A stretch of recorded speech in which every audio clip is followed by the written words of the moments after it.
Hello everyone, welcome back to my YouTube channel. तो दोस्तों, आज के इस वीडियो में हम लोग कवर करने वाले हैं चैप्टर 5 और हमारा चैप्टर का नाम है the fundamental unit of life. तो इसके पहले हमने मतलब कवर कर चुके हैं, ठीक है। तो वो वीडियो भी आप लोग जाकर ज़रूर देखें, इसका part 1, this is a part 2 video, ठीक है। सो हम लोग देखते हैं कि हम लोग कहाँ तक पढ़े थे, और ये क्लास 9th का NCERT साइंस है, ओके। चैप्टर 5। तो सबसे पहले हम लोग यहाँ तक पढ़ लिए थे वेरियस सेल्स ऑर्गेनेल्स तक, ठीक है। आगे का हमारा टॉपिक है the invention of magnifying lenses, ठीक है। तो इसके बारे में हम लोग पढ़ते हैं।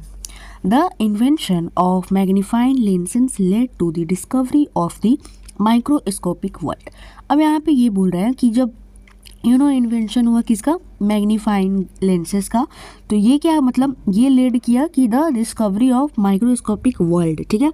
ऐसे डिस्कवर किया microscopic world. It is now known that a single cell may constitute a whole organism as in amoeba. और ये ये बताता है कि जो सिंगल सेल है, ठीक है, तो वो क्या है, वो होल ऑर्गेनिज्म, ठीक है। मतलब जैसे कि सिंगल सेल है ना, तो वो एक होल ऑर्गेनिज्म भी हो सकता है, जैसे कि अमीबा, ठीक है। आगे हम लोग देखते हैं क्लैम्डोमोनास। क्लैम्डोमोनास भी क्या है, सिंगल सेल्ड ही है, ठीक है। जैसे पैरामीशियम हो गया एंड बैक्टीरिया हो गया। This organism are called unicellular organism. और जो ये एक सेल से बने हैं ना, मतलब सिंगल सेल से, तो इसीलिए इसको क्या बोला जाता है, यूनिसेलुलर ऑर्गेनिज्म, ठीक है। यहाँ तक क्लियर हो गया। तो अगर कोई आपसे पूछेगा कि पैरामीशियम हो गया, अमीबा हो गया, बैक्टीरिया हो गया, तो वो कौन सा सेल है, ठीक है, मतलब उसको क्या कहेंगे, तो उसको आप लोग क्या बोलेगा, यूनिसेलुलर ऑर्गेनिज्म बोलिएगा, ठीक है। क्यों? क्योंकि उनके पास सिंगल सेल है, okay. On the other hand, many cells group together in a single body and assume different functions in it to form various body parts in multicellular organisms such as some fungi, plants and animals. अब यहाँ पे क्या बता रहा है, दूसरे हाथ में on other hand many cells group, मतलब बहुत सारे सेल्स ग्रुप बनाते हैं टुगेदर, ठीक है, और वो सिंगल बॉडी में ही रहते हैं। जैसे कि हम लोग हो गए ना, तो हम लोग में क्या है, ग्रुप ऑफ सेल ही है ना, सिंगल सेल से तो हम लोग बनेंगे नहीं और ना चल पाएंगे, ठीक है। मतलब सिंगल सेल हमारे में नहीं है, ठीक है। तो बहुत सारे सेल का ग्रुप बना के टुगेदर, ठीक है, सिंगल बॉडी में जब एज्यूम होता है, ठीक है, और डिफरेंट फंक्शंस वगैरह करते हैं, ठीक है, तो वेरियस बॉडी पार्ट्स में इन मल्टी सेलुलर ऑर्गेनिज्म, तो उसको हम लोग क्या बोलेंगे, मल्टी मतलब यहाँ पे आप लोग देख सकते हैं मैनी होता है, तो उसको हम लोग जैसे कि फंगी हो गया, प्लांट्स हो गया एंड एनिमल्स, तो उसको हम लोग क्या बोलते हैं, मल्टी सेलुलर भी बोलते हैं, ठीक है। अब देखिए, can we find out names of some more unicellular organism. क्या हम लोग और भी नाम फाइंड कर सकते हैं यूनिसेलुलर ऑर्गेनिज्म, ठीक है। आगे देखिए, every multicellular organism has come from a single cell. अब यहाँ पे ये बता रहा है ना कि कितने जो भी मल्टी सेलुलर ऑर्गेनिज्म है, तो वो कहाँ से है, वो सिंगल सेल से है। पहले सिंगल सेल ही बना होगा, ठीक है, उसके बाद डबल ट्रिपल ऐसे हुआ होगा। तो कोई भी मल्टी सेलुलर अगर ऑर्गेनिज्म है, तो उसके अंदर भी पहले सिंगल सेल ही आया होगा, तब जाके आगे में वो मल्टी सेलुलर बना होगा, ओके। अब यहाँ पे है हाउ, मतलब कैसे, cells divide to produce cells of their own kind. अब यहाँ पे ये आ गया कि जो सेल है ना, वो डिवाइड अपने आप में ही होता है, to produce their own kind, मतलब वो अपने तरीके का ही प्रोड्यूस करता है सेल, ठीक है, और वो डिवाइड होगा, कौन, सेल। इसीलिए सिंगल सेल से मल्टी सेलुलर बन जाता है, ठीक है। तो मल्टी सेलुलर ऑर्गेनिज्म भी हैं, तो वो कैसे आए हैं, वो भी पहले सिंगल सेल से ही आए हैं, ठीक है। अब यहाँ पे all cells thus come from pre existing cell, और जितने भी सेल्स हैं वो कैसे आए हैं, प्री एग्जिस्टिंग सेल से, ओके। आगे हम लोग यहाँ पे कुछ एक्टिविटीज़ वगैरह दिया है। मैं ट्राई करूँगी कि एक्टिविटीज़ वगैरह आप लोग का लास्ट में हो जाए। जितने भी एक्टिविटी है उसको टुगेदर करके मैं लास्ट में एक वीडियो में मैं डाल दूँगी, ठीक है। तो अभी हम लोग ऐसे पढ़ा जाए बस, ठीक है, और चैप्टर को अच्छे से समझा जाए। बाकी आप लोग भी जो लोग भी मेरे इस चैनल पे न्यू हैं, वो लाइक करें, सब्सक्राइब करें, शेयर करें।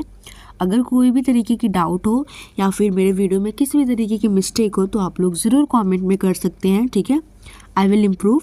सो आगे देखते हैं, some organism can also have cells of different kinds. अब जब सेल है ना, तो सेल्स भी डिफरेंट काइंड्स के होते हैं। अब इतने सारे ह्यूमन बींग्स हैं, सब डिफरेंट काइंड्स के, ठीक है। तो वहाँ पे यहाँ पे भी यही है कि सम ऑर्गेनिज्म, कुछ ऑर्गेनिज्म ऐसे भी हैं जिनके पास डिफरेंट काइंड्स ऑफ सेल्स है। Look at the following picture, आप लोग फॉलोइंग पिक्चर को देखिए, ठीक है। It depict some cell from the human body, और ह्यूमन बॉडी का भी इसमें एक सेल है, बताइए आप लोग, ठीक है। Various cells from body. तो यहाँ पे सबसे पहले दिया हुआ है स्मूथ मसल सेल, उसके बाद यहाँ पे दिया हुआ है ब्लड सेल, ये ब्लड का सेल है, ठीक है। और यहाँ पे हमारा ये नर्व सेल है, ठीक है। यहाँ पे है फैट सेल, ओके। यहाँ पे है बोन सेल, यहाँ पे है स्पर्म, और यहाँ पे है ओवम, ठीक है। सो यहाँ पे various cells from the human body, ये ह्यूमन बॉडी का ही वेरियस सेल है, ठीक है। मतलब ह्यूमन बॉडी में ही ये सारी सेल होती हैं, ठीक है। अब आगे देखते हैं। तो इसमें से बताइए, मैंने कहा क्या कि ह्यूमन बॉडी का बताइए कि इसमें से सेल कौन है। भाई ये पूरा ह्यूमन बॉडी का ही है, ठीक है।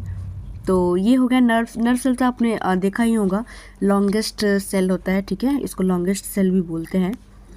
आगे हम लोग पढ़ते हैं। The shape and size of cells are related to the specific function they perform. अब जो शेप है और जो साइज है, ठीक है। सो दोस्तों अब यहाँ पे क्या बोल रहा है, the shape and size of cell, जो शेप और साइज होता है सेल का, are related to specific function they perform. तो वो रिलेटेड होता है कि वो क्या फंक्शन करते हैं और परफॉर्म करते हैं। जैसे कि देखिए, some cells like amoeba have changing shapes. अब जो अमीबा है तो उसके पास चेंजिंग शेप्स है, ठीक है। उसका कोई एक स्पेसिफिक शेप नहीं है, ठीक है, वो चेंज होते रहता है।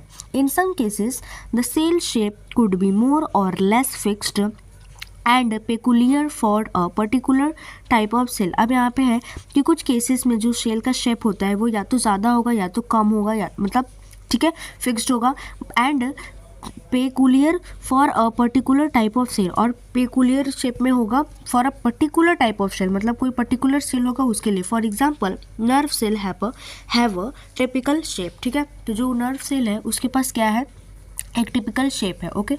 Each living cell has capacity to perform certain basic function. अब जो ईच सेल है मतलब कोई भी सेल है, ठीक है, तो वो परफॉर्म करता है एक basic function that are characteristic of all living forms. How does a living cell perform this basic functions. अब जो लिविंग ऑर्गेनिज्म है वो अपना बेसिक फंक्शंस को कैसे करता है। We know that there is a division of labor in multicellular organisms such as human beings। अब यहाँ पे ये बोल रहा है कि जैसे कि ह्यूमन बींग्स है, ठीक है, जो मल्टी सेलुलर ऑर्गेनिज्म है, तो उसमें जो काम होता है ना वो बटा हुआ रहता है कि भाई सबको अपना अपना डिवीजन एक होता है, ठीक है। This means that different parts of human body perform different function. तो इसका मतलब ये हुआ कि जो different parts of human body में है, ठीक है, तो वो परफॉर्म करेंगे डिफरेंट फंक्शंस को, ठीक है। जैसे कि आगे पढ़ते हैं। The human body has a heart to pump blood. अब जो हार्ट है उसका काम क्या है, पंप करना, ठीक है। जो स्टोमच है उसका काम क्या है, फूड को डाइजेस्ट करना, और भी बहुत सारे चीज़ें ऐसी है जो कि अलग अलग अपना परफॉर्म करती है, ठीक है, अपना काम को करती है। Similarly division of labour is also seen within a single cell. तो जो डिवीजन ऑफ लेबर है वो सेल्स वगैरह में भी देखा जाता है, ठीक है। In fact each cell has got certain specific components within it known as cell organelles. और देखिए, और जैसे कि जैसे कि बॉडी में हमारा जो अलग अलग सिस्टम है वो काम करते हैं, तो सेल में भी ऑर्गेनेल्स होते हैं, वो अपना काम करते हैं। जैसे कि देखिए, each kind of cell organelle perform a special function.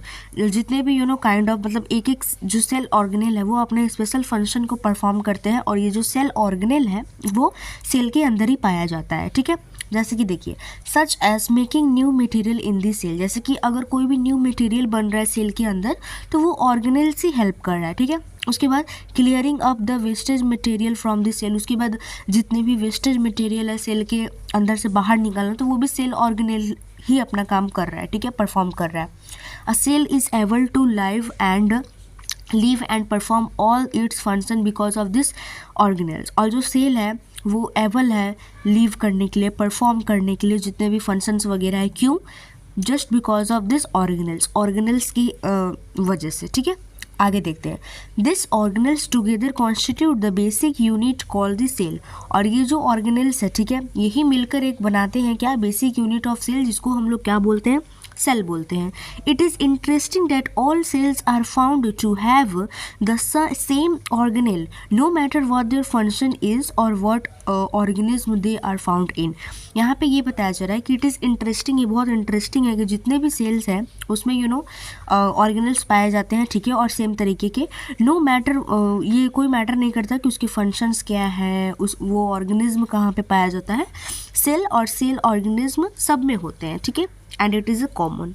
तो आप लोग ने समझ लिया कि सेल कैसे परफॉर्म करता है, तो वो ऑर्गेनल्स की वजह से परफॉर्म करता है, क्योंकि ऑर्गेनल्स उसमें जो भी वेस्टेज है, ठीक है, जो भी न्यू मटेरियल बन रहा है, ठीक है, कुछ भी हो रहा है, तो सेल ऑर्गेनल कर रहा है, ठीक है, परफॉर्म कर रहा है अपना फंक्शंस को। आगे हमारा टॉपिक है 5.2, तो इसको हम लोग पार्ट 3 में कवर करेंगे, ठीक है।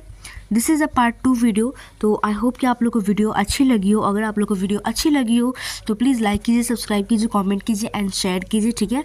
और कोई भी तरीके की अगर प्रॉब्लम हो तो आप लोग कमेंट सेक्शन में ज़रूर बता सकते हैं। Thank you.